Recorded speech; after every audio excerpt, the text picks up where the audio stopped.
welcome to Coaches Roundtable. I'm Matt Cody, and welcome our guest, former Major League Baseball pitcher, now Butler High School basketball coach, Matt Clement. Matt, let's start off. First of all, congratulations to your son, Madden, for receiving a scholarship to Virginia Tech. He has another year to play for you and another year of baseball. How great is that? It's nice. A lot of hard work and a lot of time thinking about it, and I think he made a good decision, and I'm excited for him. Great. And let's talk a little bit of baseball. You pitched during the steroid era, and so this year Aaron Judge hit home run number 62. According to some people, it's a divided camp. The Maris family, he's the legitimate home run champ. A lot of people on ESPN, different shows, some are in favor of saying it's Judge. Others not so sure. They're a little hesitant about Bonds. You played with Sosa. There's controversy surrounding him. What's your take on all this? And some even say that all-time home run leader is Hank Aaron. So what's your position? You pitched during that time. Well, I mean, I did pitch I tell people all the time, I pitched in probably the worst time you could pitch. I think that the important thing about the whole thing is, I think Judge, the way, and I'm not a Yankee fan or backer or anything else, but the way he did it with such class, I think Yes. is going overlooked because of the controvery. You know, he wasn't throwing his bat, he wasn't admiring his home runs, fist pumping. and he was all, it was team in all his interviews. At the end, it's more important to make the playoffs. So I think that's something that gets overlooked because of this controversy. It's just hard to say that Barry Bonds isn't the single season home run guy, champ. They didn't, at the time, baseball didn't not allow them to play. Look the other way. Yeah, they did not allow those guys to play. So I mean, I see the Aaron Judge camp. Barry Bonds is the best hitter I ever faced, and probably steroids or not, one of the top 3 or 4 hitters that ever played the game, regardless. So I think it's a cool. Hey, listen, in today's day of social media and TV and talk, everybody wants to talk about these subjects. It's a great subject. But kudos to Aaron Judge on how he handled it. And the chance is that those guys, at least not in the immediate future, that Bonds and Sosa, McGuire and Roger Clement, they're not getting into the Hall of Fame. There's just that divided camp. Maybe another 20, 30 years that will change. But I remember going to games back then at Three Rivers. Phillies would come in 8,000. Here comes the Cardinals and McGuire, 35,000. Yeah. And I think baseball was worried about attendance, and they just happened to look the other way. Yeah, it was part of it. It wasn't something that was in the agreement at the time. It was the people that have the confusing part for me was after they started testing and told you were testing. The people who got caught after that are the ones I have a lot more trouble with. Yes, it was an era where people were doing it was an era. A-Rod, different people like that. Whether they all have claims. And say it wasn't this or it wasn't that, and I'm not judging them. It's you just got to be extra careful, especially when you have a legacy. After they start testing to get caught publicly. Well, you were there the day when Sosa's bat broke and it was loaded with cork. Were you as surprised as everyone else? I was, yeah. That was that's one of the I guess that's one of the memories and the questions I get asked about or comes up when the people want to hear a baseball story. So. All right, let's take a look at basketball. The section has changed. You have North Hills has dropped from their very good team. They're down into 5A, and now here comes Central Catholic, no stranger to you, and here come the Newcastle Red Hurricanes and Ralph Blundo. You've been up against the Canes. It's been a great history between Butler and Newcastle. I can remember on radio, too, the best games I ever did were those 2 overtime games with the Canes, once at Butler, once at Newcastle, both ending up 75-75 at the end of regulation. And then that's the year that Newcastle won the WPL championship, beat Butler down at Fitzgerald Fieldhouse. So tell me your thoughts on this section, and maybe this might be the toughest it's ever been. Well, you had to bring back the bad memories of my senior year there, didn't you? I told Ralph, kind of joking, when they got forced to move up to 6A, it's bad enough I got you, but you drug Central Catholic in with you, and who will be I think will be the number 1 preseason in the WPIAL. Central Catholic will be. And they have Shebway. What is he? 6'8", 6'9"? Yeah. It's they have a good group back.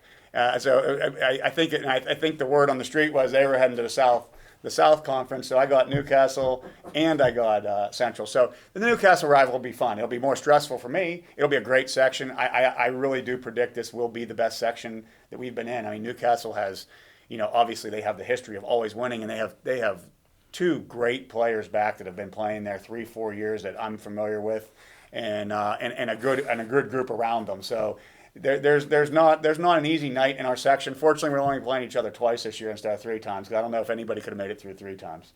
Well, let's just look at that. Newcastle gets moved. They went from 4A and now they're up into 6A. Let's look at the competitive balance rule. What it used to say and what they're talking about changing, and your thoughts on it. First of all, was if you had transfers moving in, that was going to hurt you. Then if you won plus transfers, you were getting bumped up. So we could see with Aliquippa with football, they're 1A, where they have 90 boys grades 9 through 12. Now they're 4A. They're loaded again. They may just put them in 6A and get it over with. What are your thoughts? They want to get rid of the transfer application and just make it strictly winning percentage.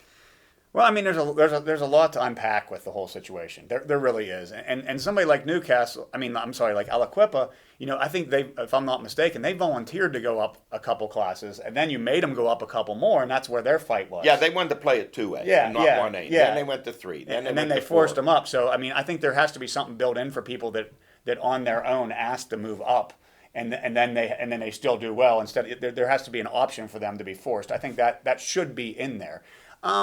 It's a tough call because I know the Newcastle situation. It really wasn't a transfer. It was a kid that was there. It's in Madden used to play AAU with him, and he went somewhere else, and he came back, but he played for Newcastle, and it forced him to move up. So I think I guess bringing that up is it's a situation where you have to look at it from a broader perspective. Like, some of these kids are they live in the town, they're coming back, whatever the case may be, and forcing people and moving people. It needs to be more just, this is what we're going to do, and this is the only way it's being done. In a transfer situation, how do you differentiate between someone's recruiting and someone moves in, their parents take a job at Butler Health System, he's a 6'6" center forward. You're going to get punished for that? Yeah, it's really tough. Like that transfer situation is really tough, and even him moving in and he can't play in the playoffs if he moves in as a junior and he can't play in the playoffs that year. Yes, is that really his freshman year? Yeah, is that really fair to somebody that their family situation? We don't know everybody's family situations, and I don't like all the transfer and I don't like all the moving around. I do think something needs to be talked about with it, but at the same time, I think we always. When rules get put in place, sometimes we lack common sense with the rules. So what do you do with the teams? Let's just say going back a few years, you know this because you had great rivalry with Pine Ridge, and they were in 3 straight WPL championship games, 1-2. Where do you move them? They're already in the highest classification. Where do you send them to the Big Ten? Well, there's the ceiling, I guess. And I guess I don't think about it as much as everybody else because I'm in the highest classification, so I'm not going anywhere. Well, I asked Tim O'Malley years ago, why don't you follow, I believe it's Florida. Say every 2 or 3 years they reevaluate. So let's say your team 2 years in a row, you were 4-20 in basketball. Now you get moved down. The winning teams get moved up. Now, if you're going to do it one way, you should do it the other way too. What's your opinion? Yeah, I agree, and I think another side note in this, which I see it in 5A this year in basketball, as I was talking to a coach in 5A, was telling me about how crazy their sections are. The other side of the competitive balance is, making the sections, within reason. There's no coach that's going to complain about a little longer drive for 1 or 2 games if the 2 sections are more evened out. I mean, there's a good chance in our section. We have 6 teams in that section that all should be playoff teams, and there's a good chance 2 aren't going to make it. Are you playing each other 3 times or 2 times? We're playing each other 2 times, and there could be ties, but like there's a flip side to that too, as with the classifications. I think in 5A they really did it in basketball, from what I heard. I don't pay a lot of attention to it all because you're handed what you're handed, and you got to go play, and so I've never really complained. But I think that the side that I think the other side of the competitive balance, it doesn't have to do with the transfers and the moving up and down, is let's make the sections, especially our section, every year in, year out, and most sports is loaded. And let's make that more competitive, more balanced. I think that would help too. Well, Matt, things are just around the corner. You start basketball, in another week or two? It's coming. Yeah, and it'll be there. We hope to be there to do a couple of your great section games. Decide yet. There's so many good teams to decide from them, but makes it difficult for us. But good luck to you, and look forward to seeing you this year during the season. Thank you, and let's get some of those Butler people in the stands. We really enjoy having the people come to the games. That's the fun of it for us always. Thank you, Matt. I'll be right back with Alan George. Armstrong has a long history of fighting food insecurity in our communities through breaking bread. We're excited to announce the results of our 5th annual Avenge Hunger Month. Armstrong raised over 19,000 pounds of food and over $14,000 in donations, along with 96 hours of volunteer service. Avenge Hunger Month proudly benefits over 200 feeding programs throughout our entire service area. Visit ArmstrongOneWire.com/breakingbread to find a list of community feeding programs in your area. We're proud to announce that in 2022, Armstrong has been named Cablefax Independent Operator of the Year for the 2nd time. We'd like to thank all of our employees for contributing to our success, and a big thank you to our customers for their continued support. I'm back, joined to my right by the Swami, George Abraham, to my left, the Tiger, Albert Campman. Let's go to Spotlight. High school football passing. Mac Schnorr Butler, 374 yards, 4 touchdowns on the year. He has 1,672 yards and 20 touchdowns. Joey Mayer of Hampton, 354 yards and 3 TDs. Graham Hancock, Seneca Valley, 306 yards, 3 TDs. He has 1,870 on the season and 16 touchdown passes. Jason Sykett of North Catholic, 190. Eric Kasparovich of Mars, 146. He had a total of 240 yards in the game. Gavin Croney of Freeport, 139 yards and 2 touchdowns. And Jaron Brickner of Beaver Falls, 136 yards. Rushing, Elijah Palmer McCain of Elwood City, 216. Brooke Borgo of Hampton, 208 and 2 touchdowns. Ethan Pillar of Pine Richland, 149. Antonio Lari of Rochester, 141. And Evan Wright, what a year he's had for Mars, 138 yards, 2 touchdowns on the year, 1,310 yards rushing, and 18 rushing touchdowns. Ben Lane of Freeport, 108 yards. He's closing in on 1,000 with 838 receiving. Braylon Littlejohn of Butler, 12 catches, 288 yards, and 3 touchdowns, plus another 68 yards rushing, 356. We're going to see him in basketball, too. He's a terrific athlete. Benny Hasselrick of Hampton caught 7 for 225 yards and 3 touchdowns. Luke Lawson of Seneca Valley, 9 for 175, 3 touchdowns on the year. 50 catches, 795 yards, and 10 touchdowns. We'll see Lawson and Graham Hancock this Friday, as we will be there to present their game with North Allegheny at North Allegheny. Brady Stuyvesant of Freeport, 4 catches for 90 yards. Raphael Bartley of Mars, 3 for 54. Jackson Wetzel of Seneca Valley, 5 for 51. Aiden Alessio of Mars, 3 for 51. And Aiden Leitchik of Seneca Valley, 4 for 40. I had to step in on this one. My mind's racing as you're talking because I read this. Central Catholic's quarterback broke all kind of records this year. And they're calling him. Do you believe how great a record? No, remember. No, they're not talking about Marino. No, they don't mention Marino. Yeah. That's what the part I'm talking about. Please understand, I'm a dinosaur fans watching this. All these records, they don't huddle. They throw it all over the place. They run they're trying to tell me that such a quarterback is better than Dan Marino, who's one of the 15 times was again. one of the 3 best quarterbacks in the history of, because he threw the ball. If he threw the ball 16 times in a game, they throw the ball today 16 times in the quarter. That's what, so please stop running these records down my throat. I know these kids are good players, so I don't want to take it away from them. I know. But when I hear these when numbers, we played in coach, if you threw over 20 times, you were losing. When I hear these numbers, 394 yards passing, I'm thinking to myself, please, this is so out of control. It's so crazy today. They're just trying to win. What are they supposed to do? They're going they have to do it. That's what I'm saying. But I'm saying don't try to tell me that they're better than the guy before. That's the part they try to tell me. No, that's like when they talk about Rush. Guys, they played 8 games, played 12 games. Now they're playing 17. I mean, that's not the huge same. difference. Hey, championships, and knock girls tennis team won the WPIL 2A championship for the second time the last 3 years, beating their arch rival, Sewickley Academy, 3-2. And also, Jacob Wolich, how about him for Slippery Rock High School, a 4-time PIAA golf qualifier. He finished 1 stroke short of the state championship, Yes. 139 to 138. I saw that because when we were up there doing the game, they honored the golf team, and he had been somewhere working on his game or whatever. And I remember seeing it because it was going to be real cold those 2 days.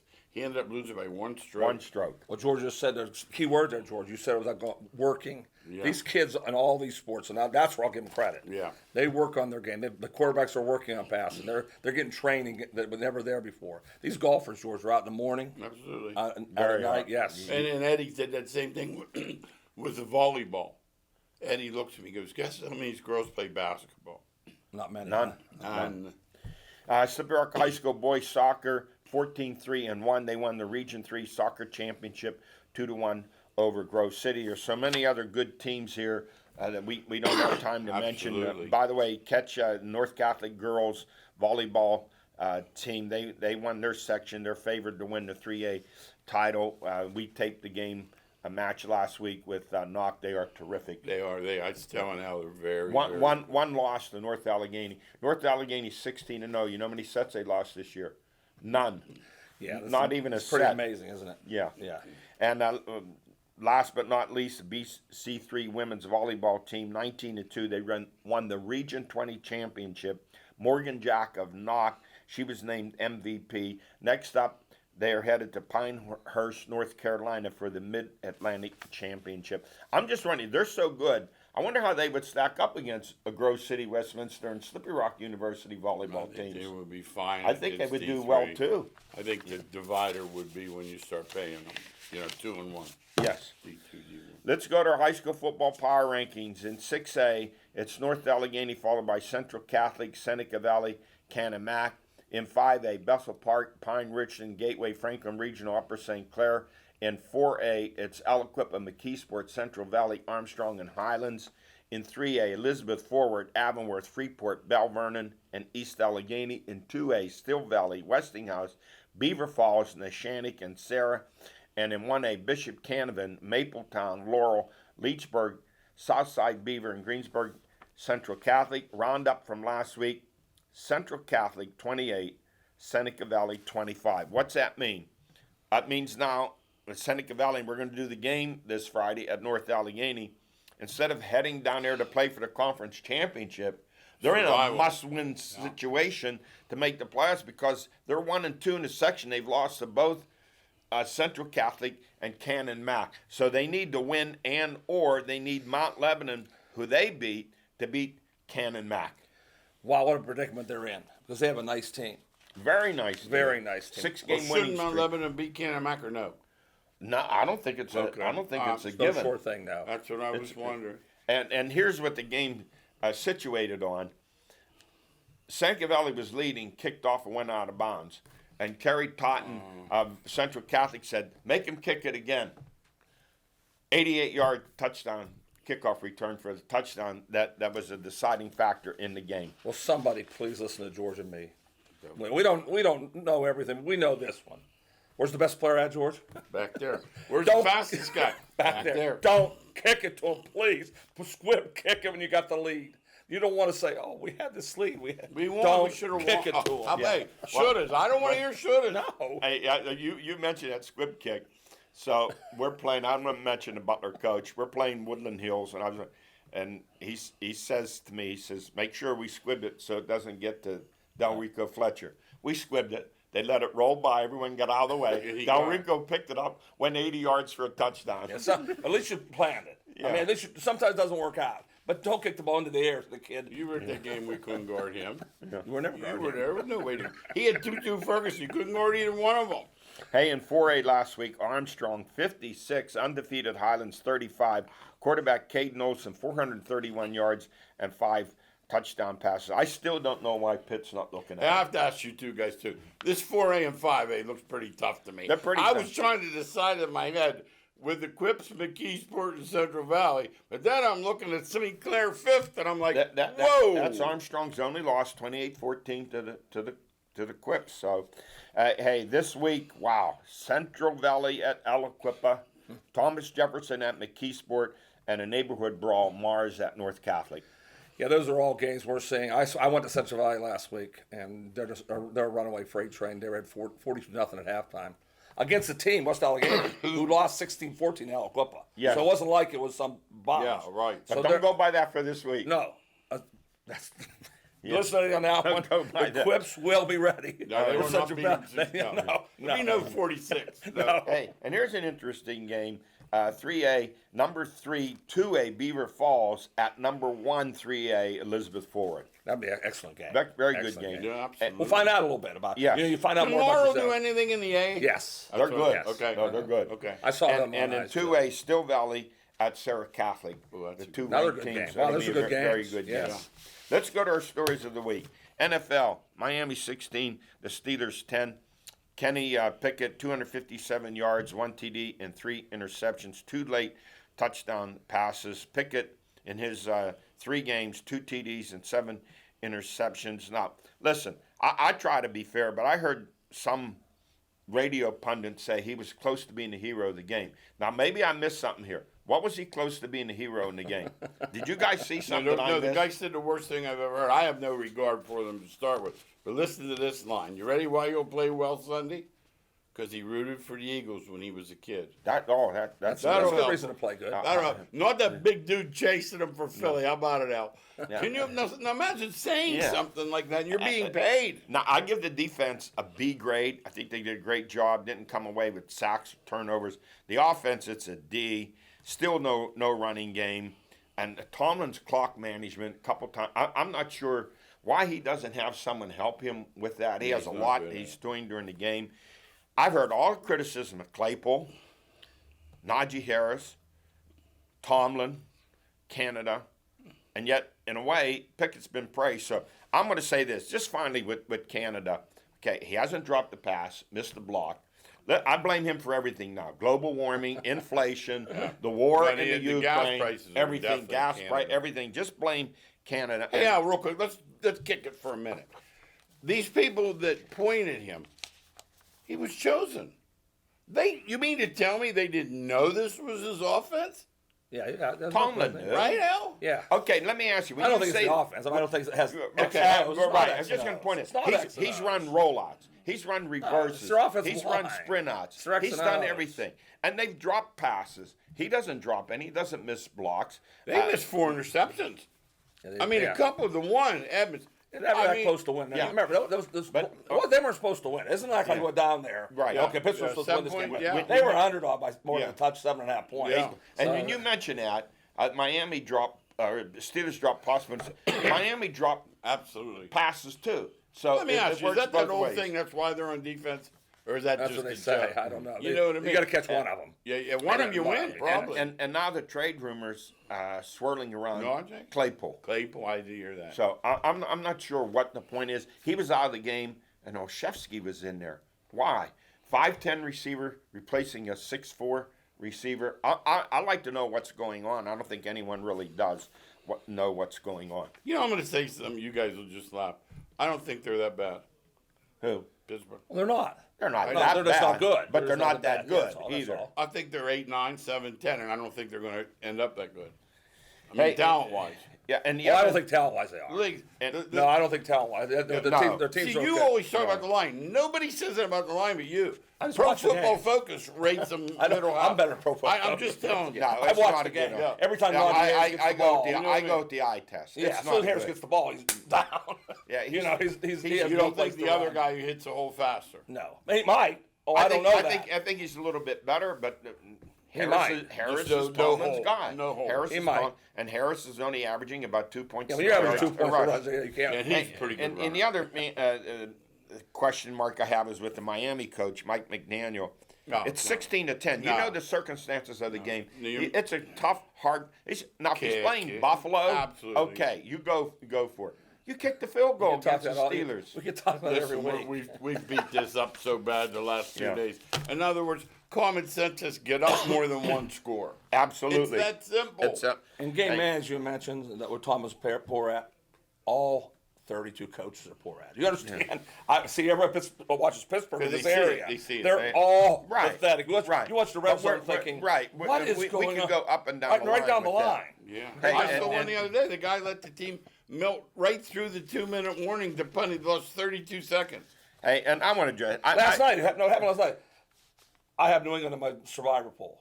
With 11 minutes to go in the game, they're down 33-14. Yeah, that was a shocker. They huddled up 9 straight plays. Now, you need 3 scores to win. Yeah. They huddled up. So that means they just gave up on the game. You got to hurry up. They just gave up. Yeah. I want to bring up something I call the if factor because I'm hearing it from coaches, broadcasters, writers. If we didn't drop those balls, if we'd have made those interceptions, if we took advantage of the red zone, if we didn't allow that kickoff return, let's see. Tony Kubek, 60 World Series. If it didn't hit him in the throat, if the ball in the Yankees win the World Series, and I go back to Bear Bryant and what he said when he said to the coach, "How'd you do this year?" Bear, we missed an extra point. Bear, we fumbled the ball at the goal line. Bear goes, "Excuse me, coach. I just want to know what was your record." That's all. We were 6-4. That's said, true. That's all I want to know. Say? You are what you are. It came from Bear Bryant was the first to say it. So all this if stuff means not. Then I heard someone say, "Well, Narduzzi said they blitz more than we expected." What? If you know they blitz, you're prepared against the blitz. So whether they blitz you 2 times, it doesn't matter what you're prepared. Whether they blitz you 2 times or 20 times, you're supposed to be ready. Well, right? How about the playoffs this year? The Packer coach says, "I hope our special teams don't kill us." And he got a punt block that lost the game. How about doing something about it beforehand? Hey, look at the Steelers division. Cincy 4-3, Baltimore 4-3. Cincy at Cleveland Monday night. Baltimore 4-3 at Reeling Tampa Bay on Thursday night. Cleveland 2-5 and Pittsburgh 2-5. The Steelers at Philly. What's the spread there, George? What is it now? 9.5? Has to be. I didn't see it. I haven't seen it yet, but yes, it has to be. Much. Remember, Philadelphia 6-0. It should be close to 10 points. Hey, college football: Louisville 24, Pitt 10, Pitt 4-3, 1-2 ACC. This now beginning of the season, talking about playing for a national championship. Narduzzi whining recently about no AP votes for Pitt. Listen, it's just a mediocre yo-yo program. 8-5, 7-6, 6-7, 8-5. Oh, 11-3. No back-to-back 10-win seasons. They haven't done it in 40 years, and now they're at North Carolina. Yeah, Pickett was a difference maker last year. You know for sure now, right? Right. Hey, how about this? Return both lines. Yes. Their runners. Got Secondary. a quarterback and a receiver in the portal. And the secondary. They're going to be lucky to be 500. They're going to struggle. Also, Penn State, big win over Minnesota. Now the big test, number 2, Ohio State there. My mistake last week, I said West Virginia was playing TCU. They played Texas Tech. It didn't matter. Back to they Penn got State, crushed. though. That win means nothing to me.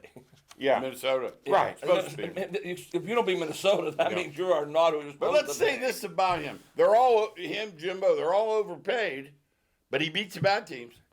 Yeah, he doesn't. I don't think you're paid to do that. He's 6-18 against the good teams. Well, a lot of good games coming up this week. We mentioned Slippery Rock rolled on, number 17 Rock 7-1. Congratulations to them. And Westminster with an upset over Grove City. That's it for us. We'll see you next week. Thanks for joining us.